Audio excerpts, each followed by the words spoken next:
अगर आप भी लेना चाहते हैं देश दुनिया की तमाम जानकारी तो आज ही सब्सक्राइब करें हमारे चैनल को। साथ ही नीचे दिए बेल आइकन को जरूर दबाएं ताकि हर अपडेट आप तक पहुंच सके। नमस्कार, आप देख रहे हैं प्रभा साक्षी न्यूज नेटवर्क। मेरा नाम अनुराग गुप्ता है। देश में एक बार फिर से जानलेवा कोरोना वायरस महामारी की दूसरी लहर शुरू हो गई है।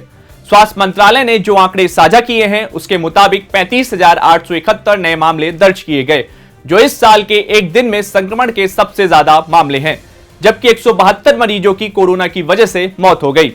इतना ही नहीं, मरीजों के स्वस्थ होने की दर में भी गिरावट आई है। अब यह दर कम होकर 96.41% रह गई है। राजधानी दिल्ली से सटे गौतम बुद्ध नगर में 17 मार्च से लेकर 30 अप्रैल तक धारा 144 लगा दी गई है। नोएडा में धारा 144 लागू होने की वजह से होली के अलावा सबे बारात, गुड फ्राइडे, नवरात्रि, अंबेडकर जयंती, रामनवमी, महावीर जयंती और हनुमान जयंती पर भी इसका असर दिखाई देगा। इसके अलावा गुजरात में कोरोना वायरस के बढ़ते मामलों को देखते हुए अहमदाबाद नगर निगम में सभी स्थानीय बस सेवाओं को तत्काल प्रभाव से बंद करने का फैसला किया है।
अहमदाबाद में सभी जिम, स्पोर्ट्स क्लबों और गेमिंग जोन को बंद करने का फैसला किया गया है। गुजरात के 4 जिलों अहमदाबाद, सूरत, राजकोट और बड़ोदरा में लगातार मामलों में वृद्धि देखी जा रही है। वहीं एक बार फिर से राजधानी दिल्ली में मास्क नहीं पहनने वालों का चालान काटा जा रहा है।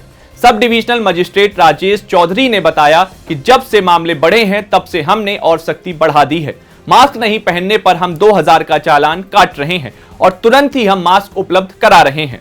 इसी बीच स्वास्थ्य मंत्री सत्येंद्र जैन का भी बयान सामने आया और उन्होंने लोगों से लापरवाही नहीं बरतने की अपील की है। सुनिए स्वास्थ्य मंत्री सत्येंद्र जैन को। कल दिल्ली में 536 पॉजिटिव केसेज आए थे और पॉजिटिविटी जो थी 0.66% थी।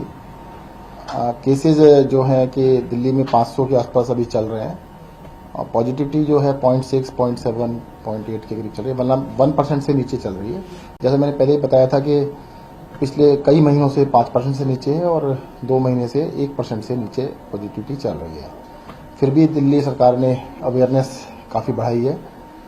लोगों को सतर्क रहने के लिए भी हम कह रहे हैं कि लोग सतर्क रहें, मास्क का प्रयोग ज़्यादा से ज़्यादा करें और मतलब लथार्जिक होने की जरूरत नहीं है। कई बार लोगों को लगता है ना कि भाई चलो अब तो खत्म हो गया, अब बिल्कुल मस्त हो जाए, वो जरूरत नहीं है। थोड़ा सा मास्क लगाएंगे, थोड़ा डिस्टेंसिंग का पालन करेंगे तो इससे हम बच सकते हैं। दिल्ली के अंदर situation compare to other cities और अदर स्टेट्स काफ़ी अभी कंट्रोल में है।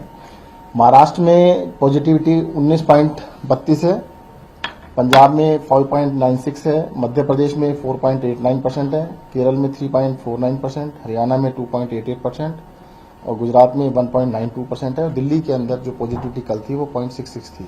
मतलब उनके कंपैरिजन में तो देखो महाराष्ट्र में 19% और दिल्ली में 0.66 है, तो फर्क काफ़ी ज़्यादा। कई बार लोगों को लगता है कि भाई दिल्ली भी बराबर हो गया, ऐसा नहीं है, काफ़ी कुछ कंट्रोल में है। पर मैं फिर भी कहूँगा कि सतर्क रहना सबसे जरूरी है। कहते हैं सुरक्षा में ही, सावधानी में ही सुरक्षा है, तो सावधान रहिएगा, मास्क जरूर लगाएं। कहां बढ़ रहे हैं मामले? महाराष्ट्र, केरल, पंजाब, कर्नाटक, गुजरात और तमिलनाडु में कोरोना के मामले तेजी से बढ़ रहे हैं।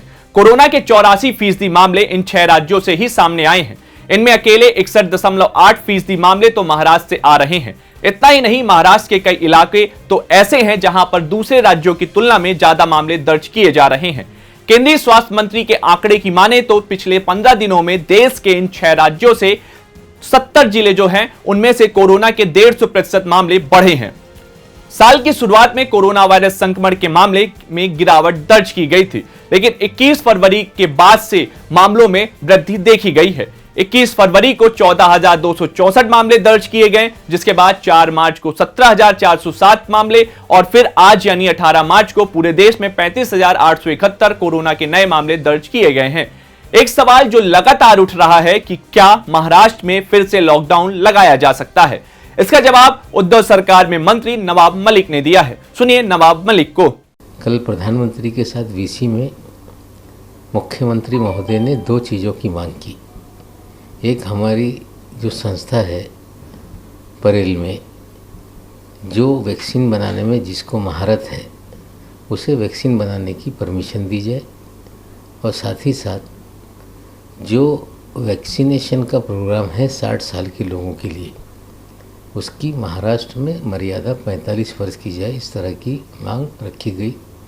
हाफकिंस को परमिशन और 45 साल से ऊपर के लोगों को टीकाकरण, अगर ये मंजूरी मिल गई तो हम वैक्सीन भी बना लेंगे और बड़े पैमाने पर लोगों को टीकाकरण का कार्यक्रम लेंगे। मुंबई में लॉकडाउन लगाने की कोई बात चल रही है? मुंबई शहर में लॉकडाउन को लेके किसी भी प्रकार का कोई निर्णय नहीं हुआ है, लेकिन जनता को सहयोग करना होगा। अगर 2300 से लगातार आंकड़े बढ़ते रहे तो और कड़ाई से कुछ निर्णय सरकार लेगी। बेहतर ये है कि जनता सहयोग करे। वहीं बीते दिन प्रधानमंत्री नरेंद्र मोदी ने सभी राज्यों के मुख्यमंत्रियों के साथ बातचीत की और उन्होंने स्पष्ट किया कि पुराने अनुभवों के आधार पर नई रणनीतियां बनाई जाए। इसके साथ ही उन्होंने टेस्टिंग को बढ़ाने पर भी जोर दिया और महाराष्ट्र और मध्य प्रदेश के 70 जिलों में हाई पॉजिटिविटी रेट पर चिंता व्यक्त की, जहां पिछले कुछ हफ्तों से 150% की वृद्धि देखी गई है। प्रधानमंत्री नरेंद्र मोदी ने कहा कि कोरोना की उभरती हुई इस दूसरी पीक को जल्दी से रोकिए, जनता को फिर से पैनिक में नहीं लाना चाहिए।